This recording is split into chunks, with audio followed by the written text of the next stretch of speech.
Hello everyone, welcome back to our YouTube channel forward studies. I am Shanu Alawat और आज हम आपके सामने लेकर आए हैं टॉपिक एनएमएल का, यानी कि नेशनल मिशन ऑन लाइब्रेरी, जिसके बारे में हम डिटेल में डिस्कस करने वाले हैं। इस पूरी वीडियो में हम इससे रिलेटेड इंपॉर्टेंट चीज़ें जितनी हैं उन सबको डिस्कस करेंगे। साथ के साथ जो पहले हम चीज़ें डिस्कस करने वाले हैं उनको देख लेते हैं। जैसे कि सबसे पहला जो टॉपिक होगा हमारा, वो इसके बारे में बात करेंगे कि इसका जो फुल नेम है, ठीक है, इसका नेम क्या है, या फिर ये कब स्टैब्लिश हुआ, उसकी डेट क्या है, किसके द्वारा ये स्टैब्लिश किया गया, ठीक है, ये सब बात करेंगे। उसके बाद में बात करेंगे कि कौन से 5 ईयर प्लान के अंदर ये आई थी, स्टैब्लिश हुई थी, ठीक है। इसके बाद अगर हम बात करें तो इसका उद्देश्य क्या था, इसका एम क्या था, या क्या ऑब्जेक्टिव्स थे इसको स्टैब्लिश करने के, या वे कौन से काम हैं जिनको ये अपने अंदर इंक्लूड करते हैं, या किसके द्वारा ये स्टैब्लिश की गई, या फिर कौन से ईयर में हुई, सब कुछ डिस्कस करेंगे। एनएमएल के बारे में डिटेल में बात करते हैं, ठीक है, डिटेल में बात करते हैं, जिसमें कि हम सबसे पहले ये बात करने वाले हैं कि जो हमारी national mission on library mission था, ये पूरा, इसकी जो स्थापना थी वो किसके द्वारा की गई, या सेटअप किसके द्वारा किया गया। तो ये जो है ministry of culture, ministry of culture, यानी कि किसके अंदर आता है, ये गवर्नमेंट ऑफ इंडिया के अंदर आता है। तो ये मिनिस्ट्री ऑफ कल्चर होता है आपका संस्कृति मंत्रालय, यानी कि गवर्नमेंट ऑफ इंडिया। उसके तहत ये क्या की गई थी, सेटअप किया गया था इसको, ठीक है, सेटअप किया गया था इसको। इसके बाद जो सेकंड जो पॉइंट है वो ये कि ये किसकी सिफारिश पर, यानी कि किसके रिकमेंडेशन पर ये स्टार्ट की गई थी। तो नेशनल एक इम्पॉर्टेंट है ये आपके लिए, जो कि आपको पता होना चाहिए, नेशनल नॉलेज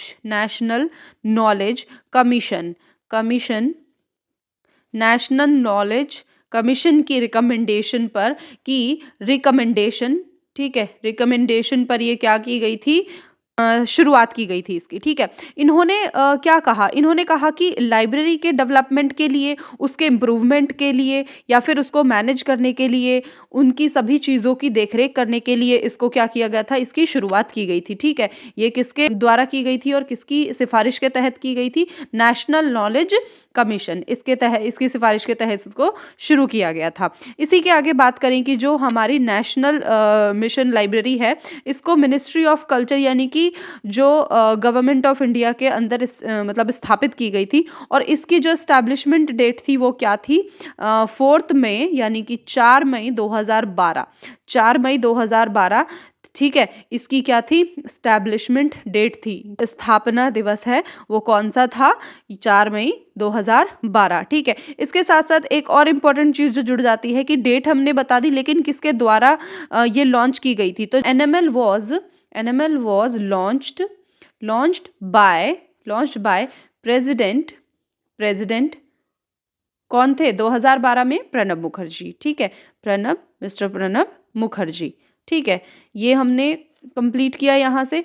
इसके बाद अगर मैं बात करूँ, वन मोर इम्पॉर्टेंट थिंग जो यहाँ से ऑलरेडी क्वेश्चन आया हुआ है जहाँ से, ठीक है, तो वो क्या था कि कौन से 5 ईयर प्लान के अंतर्गत एनएमएल की स्थापना की गई। तो कौन सा 5 ईयर प्लान था, 12th 5 ईयर प्लान, यानी कि 12वीं पंचवर्षीय जो योजना थी, 12th 5 ईयर प्लान, जिसके अंदर क्या किया गया था, इसको स्टैब्लिश किया गया था, ठीक है। 12th 5 ईयर प्लान की जो ईयर थी, यानी कि टाइम पीरियड था, वो क्या था, 2012 से लेके 2017 तक, ये था उसका टाइम पीरियड। जिसमें कि जो मिनिस्ट्री ऑफ कल्चर यानी कि संस्कृति मंत्रालय, वहाँ 400 करोड़, ठीक है, 400 करोड़ का क्या था, बजट था। टोटल बजट जो उनका 400 करोड़ अप्रूव किया गया था, किसके ऊपर खर्च करने के लिए, एनएमएल। इसी में जो एक और चीज़ इम्पॉर्टेंट है वो ये कि जो 400 करोड़ का बजट अप्रूव किया गया था, किसके लिए, एनएमएल की पूरी मतलब जो स्कीम थी ये पूरी उसके लिए, जिसमें किस पर फोकस किया गया था कि जो लाइब्रेरीज होंगी उनके अपग्रेडेशन के बारे में बात की गई थी, ठीक है। इसके साथ साथ पब्लिक को सर्विसेज, यानी कि सेवाएं उपलब्ध करवाना, ये सब कुछ उसमें इंक्लूड था, ठीक है। तो यहाँ से जो हमारी बात हुई है वो ये कि जो 4 मई था वो क्या था, उसका स्थापना दिवस यानी कि स्टैब्लिशमेंट ईयर क्या है 2012 और डेट क्या थी 4 मई। और ये किसके द्वारा लॉन्च किया गया था, प्रेसिडेंट प्रणब मुखर्जी। इस पंचवर्षीय योजना के तहत इसकी स्थापना की गई थी। 400 करोड़ का पूरा इसका क्या था, बजट था, जो कि इसके ऊपर खर्च करने की बात हुई थी, अप्रूव किया गया था। और जिसमें अपग्रेडेशन ऑफ लाइब्रेरीज यानी कि लाइब्रेरीज की को अपग्रेड करने और पब्लिक को सर्विसेज प्रोवाइड कराने, इन सब को मद्देनजर रखा गया था। हम बात कर रहे थे कि 4 इसके मोर इम्पोर्टेंट कंपोनेंट्स हैं, मोस्ट इम्पॉर्टेंट कंपोनेंट कौन से हैं, 4, जिसमें कि पहला जो आपका आता है वो है NVLI, जिसको क्या बोलेंगे आप, creation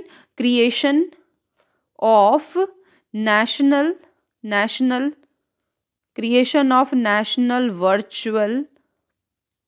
virtual library of India. ठीक है, ऑफ इंडिया, जिसमें कि आप हिंदी में लिख सकते हैं कि भारत के राष्ट्रीय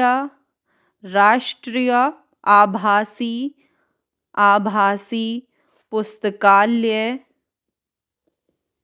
पुस्तकालय का निर्माण। ठीक है, का निर्माण, ये क्या है आपका पहला इसका कंपोनेंट था जो कि इम्पोर्टेंट था। सेकंड जो है वो है आपका एनएमएल मॉडल पुस्तकालयों की स्थापना, setting up of NML model libraries. ठीक है, ये आपको इंग्लिश में मिलेगा। यानी कि 4 जो मोस्ट इंपॉर्टेंट कंपोनेंट्स थे उनमें से पहला जो है वो NVLI यानी कि creation of national virtual library of India, जिसको हिंदी में बोलते हैं भारत के राष्ट्रीय आभासी पुस्तकालय का निर्माण। दूसरा जो है वो NML मॉडल पुस्तकालयों की स्थापना यानी कि सेटिंग अप ऑफ NML यानी कि national mission on library model libraries. 4 major component थे एनएमएल के अंडर आते थे। जो पहला जिसमें हमने NVLI यानी कि national virtual library of India, जिसको कि हमने हिंदी में बोला भारत के राष्ट्रीय आभासी पुस्तकालय का निर्माण। दूसरा जो था वो था आपका NML, क्या था, NML मॉडल पुस्तकालयों की स्थापना यानी कि setting up of NML model libraries. Third में आपका आ जाएगा पुस्तकालयों का मात्रात्मक और गुणात्मक सर्वेक्षण यानी कि quantitative and qualitative survey of libraries.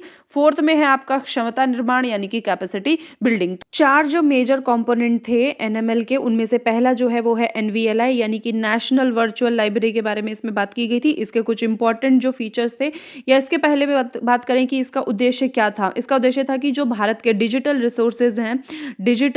Resources हैं उन पर एक क्या करना, उन पर एक ओपन एक्सेस एनवायरनमेंट में इंडिया के बारे में एक ब्रॉड डेटाबेस की फैसिलिटी को प्रोवाइड कराना था।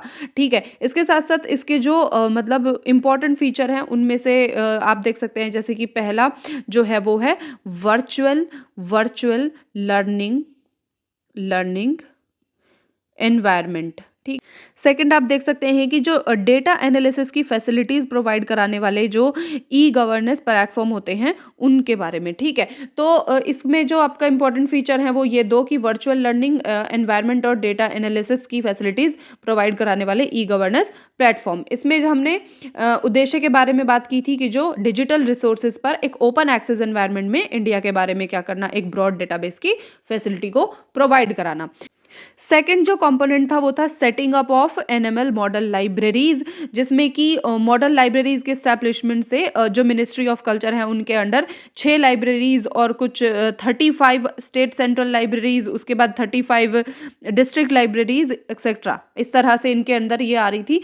इन सब पर, मतलब इन सब में जो भी इकोनॉमिकली बैकवर्ड होगा उस पर क्या करना था, ज़्यादा ध्यान केंद्रित करने की इसमें बात की गई थी कि उन पर विशेष रूप से ध्यान दिया जाए। इसी के साथ साथ 629 यानी कि 629 डिस्ट्रिक्ट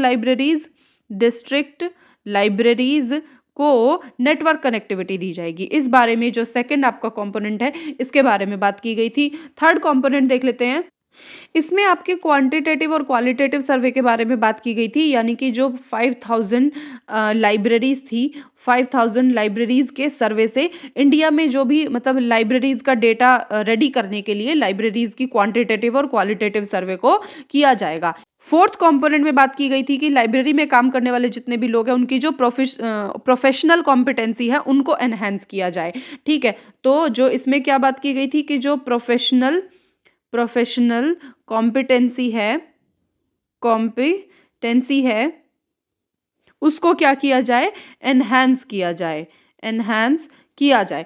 तो आपने इसमें से क्या क्या पढ़ा चार कंपोनेंट में? पहले में आपने पढ़ा कि जो वर्चुअल लाइब्रेरी एनवायरनमेंट है उसके बारे में पढ़ा, कि जो डिजिटल रिसोर्स होंगे भारत के उन पर एक ओपन एक्सेस एनवायरनमेंट के बारे में, इंडिया के बारे में एक ब्रॉड डेटाबेस की फैसिलिटीज प्रोवाइड कराना। इस तरह से हमने नेशनल मिशन ऑन लाइब्रेरी के बारे में जितनी भी इंपॉर्टेंट चीजें थी वो पढ़ी हैं।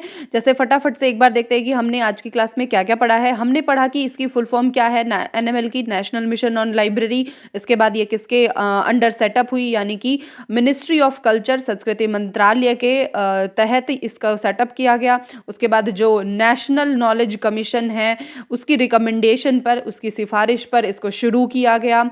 और इसमें क्या बात की गई कि जो लाइब्रेरी के डेवलपमेंट के बारे में, उसके विकास के बारे में, इम्प्रूवमेंट के बारे में, उसमें सुधार कार्य जितने भी होंगे, सुविधाएं बेहतर करने के लिए, मैनेजमेंट को ठीक तरह से करने के लिए, इन सब चीज़ों को लेकर एक तरह से इसकी शुरुआत की गई थी। उसके बाद इसको मिनिस्ट्री ऑफ कल्चर यानी कि गवर्नमेंट ऑफ इंडिया के अंदर आता है, तो उसके द्वारा इसको एस्टैब्लिश किया गया। और कब किया गया? 4 मई 2012 यानी कि 2012। उसके बाद एनएमएल लॉन्च किसके द्वारा किया गया? हमारे प्रेसिडेंट 2012 में थे मिस्टर प्रणब मुखर्जी, उनके द्वारा इसको लॉन्च किया गया। उसके बाद जो एक और इम्पॉर्टेंट चीज़ थी वो ये थी कि 12वीं पंचवर्षीय योजना यानी कि 12th 5 ईयर प्लान के अंतर्गत इसकी स्थापना की गई। उसके बाद हमने बात की थी कि जो आपका मिनिस्ट्री ऑफ कल्चर है उनके द्वारा 400 करोड़ का बजट अप्रूव किया गया, जिसमें कि एनएमएल की स्कीम के बारे में, जिसमें अपग्रेडेशन ऑफ लाइब्रेरीज, इन सब के बारे में बात की गई। उसके बाद जो 4 मेजर कंपोनेंट्स हैं हमने उनको डिस्कस किया। पहला था एनवीएलआई यानी कि national virtual libraries of India. Second था एनएमएल मॉडल पुस्तकालयों की स्थापना। थर्ड था पुस्तकालयों का मात्रात्मक और गुणात्मक सर्वेक्षण यानी कि क्वांटिटेटिव और क्वालिटेटिव सर्वे, जिसमें कि आपको जो 5000 लाइब्रेरीज थी उनके सर्वे से इंडिया के लाइब्रेरीज का जो डेटा रेडी करने के लिए लाइब्रेरीज को क्या किया गया था, क्वालिटेटिव और क्वांटिटेटिव सर्वे उनका किया जाएगा, इस बारे में बात की गई थी। उसके बाद जो फोर्थ जो कंपोनेंट था ये कैपेसिटी बिल्डिंग का, उसमें क्या था आपको कि लाइब्रेरी में काम करने वाले जितने भी लोग होंगे उनकी प्रोफेशनल कॉम्पिटेंसी को एनहांस किया जाएगा। इसके साथ साथ इसके में एक पॉइंट आप और ऐड कर सकते हैं कि इसकी जो पहली मीटिंग थी, पहली मीटिंग इसकी कब हुई थी? तो 18 मई 2012, ठीक है, 18 मई 2012 को इसकी पहली मीटिंग हुई थी। कहाँ हुई थी? दिल्ली में। तो ये हमने आज एनएमएल के बारे में पूरा पढ़ा है। आई होप कि आपके अगर क्वेश्चन यहाँ से आ रहे होंगे तो वो यहाँ से सारे क्लिक हो जाएंगे। इतना ही आज के वीडियो में था। सो नेक्स्ट वीडियो में हम बात करने वाले हैं कि केवीएस 2018 की वैकेंसी जो आई थी उसका एक बार एनालिसिस करेंगे कि कब वो वैकेंसी आई थी, कितनी पोस्ट थी उसमें, या फिर उसमें जो कट ऑफ थी वो कितनी थी। इस सब के बारे में नेक्स्ट वीडियो में बात करेंगे। Till then stay connected and subscribe the channel, press the bell icon. So this is for today and thank you.